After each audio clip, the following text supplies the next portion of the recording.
que la literatura ha sido desde que nací. O sea, me gustaba que me contaran cuentos y me gustaba inventar historias. Yo creo que por el hecho de ser médico eso favorece la creación literaria, porque nosotros los médicos, al igual que otras profesiones, tenemos una fuente inagotable de historias. Un médico que atiende 3 consultas por día durante 8 horas diarias tiene cantidad de historias diferentes que puede contar.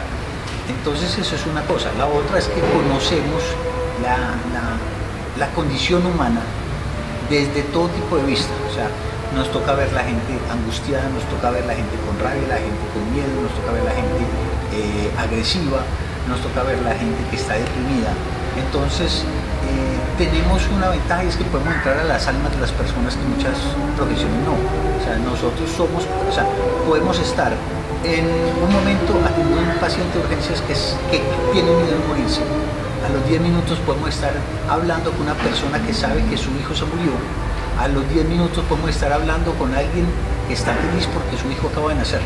Entonces es una fuente inagotable de historias y de ideas.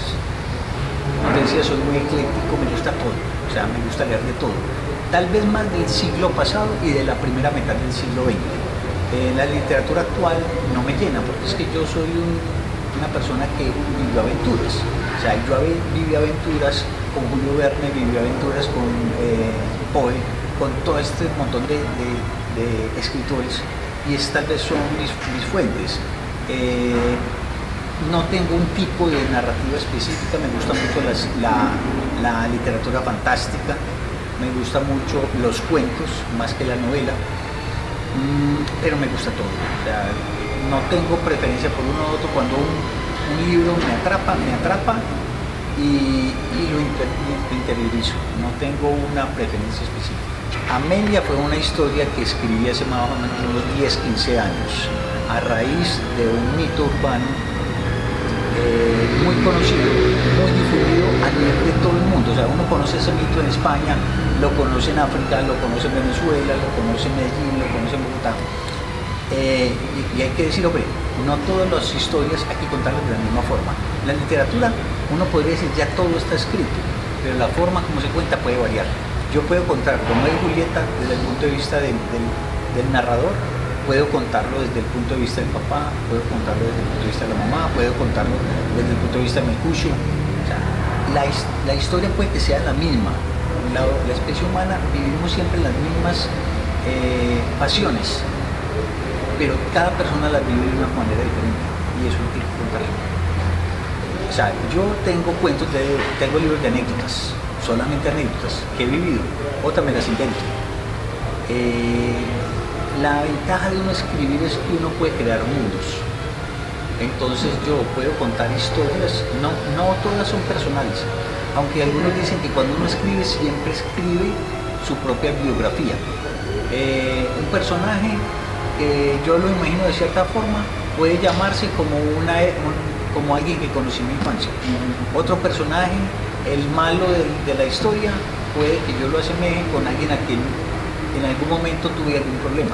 Entonces uno va mezclando la realidad de la ficción y uno va metiendo su propia historia, aunque las cosas sean completamente ficción. No sería capaz de describir a quien leí. O sea, uno de mis fuentes era Poe, para mí uno de los mejores escritores de suspenso, de historias raras, pero también está Oscar Wilde, está G.H. Wells, o sea, hay una playa de escritores. Uno de los que me gusta en el estilo narrativo es Hermann Hesse. No tengo una fuente específica, sino que, hay una compañera que dice que uno mientras más lee, menos escribe, y está convencida de que para escribir tiene que evitar leer porque pierde su originalidad. Yo pienso todo lo contrario. Cuando uno lee un libro de un solo autor, uno escribe como ese autor. Pero cuando uno lee 100 autores diferentes, uno va sacando parte de cada uno y empieza a escribir con su propia voz. Entonces, mientras más uno conoce libros, mientras más conoce formas de narrar la historia, más opciones tiene de poder narrar una historia con un estilo propio. O sea, yo vengo escribiendo desde hace 40 años, vengo contando historias. Inicialmente las escribía en unas hojitas, les sacaba fotocopia y los amigos me iban pidiendo. Cuando estaba de novio de Marina, mi esposa, ella cogió estos cuenticos, unos cuenticos y me los empastó con una cosita argolla y yo dije, hasta bonito hacer ese ejercicio de empastarlo. Y hace unos 4 o 5 años, tal vez un poco más, encontré una editorial que hacía un solo libro. Y fue mi primer lanzamiento. Hice un librito de pocas páginas, saqué solamente 5 para los amigos. Esos amigos los fueron contando los amigos, y esos a otros amigos. Después saqué otros 15, después saqué otros 50, y ya creo que se han vendido más de 300 ejemplares de ese libro. Porque la gente va pasando con el voz a voz, ya te leíste esto, mira esto, y mucha gente sabe mi costumbre de contar historias. Yo no me considero un escritor, soy un narrador de historias y me gusta narrar historias. No hay nada mejor que a uno le cuenten historias.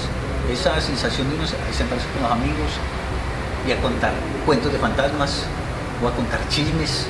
O sea, las señoras lo hacen permanentemente, los hombres también lo hacemos. Entre los médicos nos contamos lo que cuentan los pacientes y lo que les pasó. Entre la familia contamos qué fue lo que le pasó a la que se casó y después terminó con un problema matrimonial. Entonces nosotros somos una especie que narra historias, y eso es lo que hay que hacer, es narrar historias. Básicamente, narrar historias nos vuelve humanos. Yo no soy un escritor fino, no soy un escritor que haga literatura, cuento historias. Yo les puedo prometer que van a encontrar unas historias muy divertidas, unas historias que los van a poner a pensar. No lo hago con el ánimo de culturizar, no lo hago con el ánimo de que la gente diga, uy, qué buen escritor, no, simplemente entretener a la gente. Así como cuando uno cuenta chistes, que el ánimo es, a diferencia de los cuentachistes que salen en la televisión, cuando uno cuenta chistes, uno lo que quiere es establecer un contacto entre un cerebro y el otro cerebro. Yo cuento mis historias y espero que haya suficientes cerebros que quieran conocer la forma como yo inventé esas historias. Básicamente es eso.